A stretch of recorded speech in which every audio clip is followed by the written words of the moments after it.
Bonjour amis du matin. Aujourd'hui, nous allons parler de la mouche et l'art. La mouche qui, tout cet été, vous a énervé quand elle vous venait dessus, eh bien, figurez-vous qu'on la retrouve beaucoup et à beaucoup d'endroits. Ici, vous voyez, c'est dans la peinture de la Renaissance, voilà un Filippo Lippi. Vous voyez ici la petite mouche sur le corps du Christ.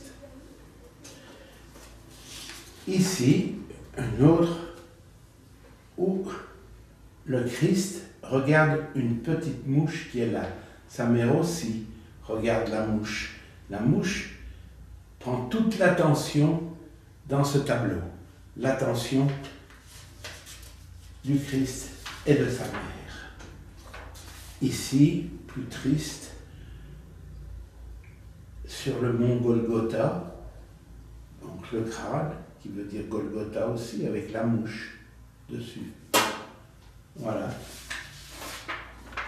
Et là, pire encore, sur le cadre, regardez, cette mouche. Donc la mouche, en fait, pour vous dire, la mouche, vous voyez, on a fait des recherches,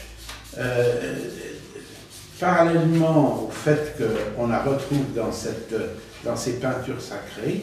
Elle est aussi l'emblème du démon, bien sûr. Elle est aussi l'emblème de la futilité et de l'inutilité.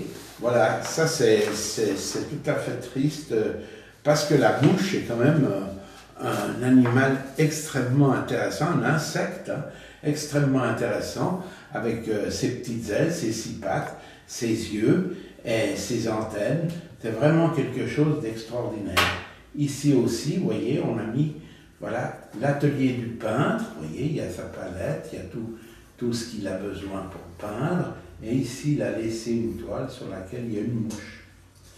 Mais alors, le plus fort, c'est Georges de la Tour qui nous montre un vielleur. Donc voilà sa vielle. Il est en train de chanter. Et alors là, il y a des mouches, on pourrait dire, quasiment partout. Sur son bonnet, ici, sur cette... et il y a une mouche, il y a des mouches carrément partout. Alors, c'est bien la preuve que la mouche elle nous accompagne depuis assez longtemps.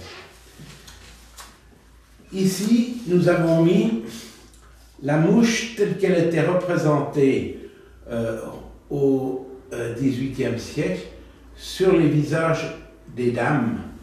Donc les dames portaient des mouches. Vous voyez, on peut mettre une mouche là, une mouche là, une mouche là, une mouche là. Et celui qui voyait la femme avec cette mouche pouvait comprendre, parce qu'il y avait avec cette mouche venait toute une explication. C'est-à-dire qu'on ne la mettait pas là ou là sans raison. C'est parce que, pour expliquer pourquoi la mouche se trouve plutôt sur le front, ça veut dire je suis toute majestueuse. Si on met la mouche ici légèrement sur la pommette, ça veut dire je suis ouverte aux propositions.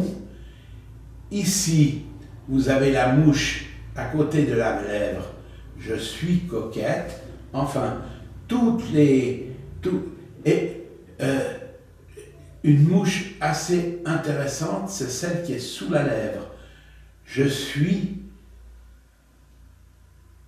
capable de conserver un secret.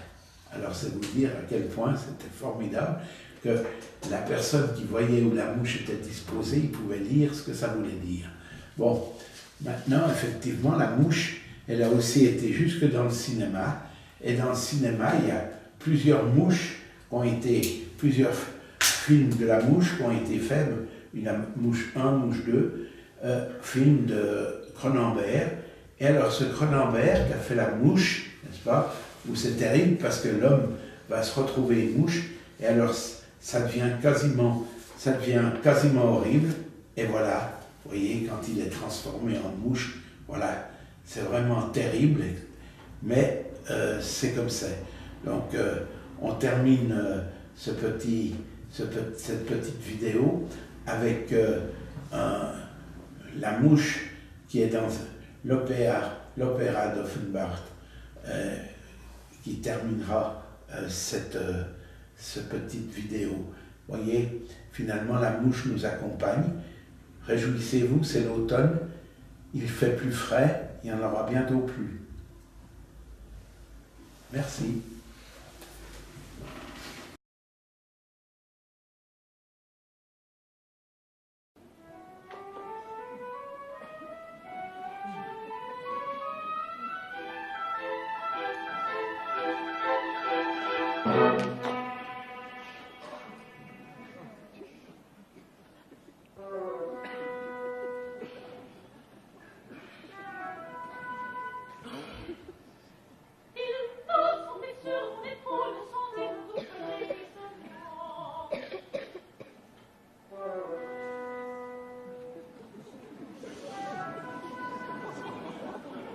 Il s'agit de jouer mon rôle le plus important à ce moment.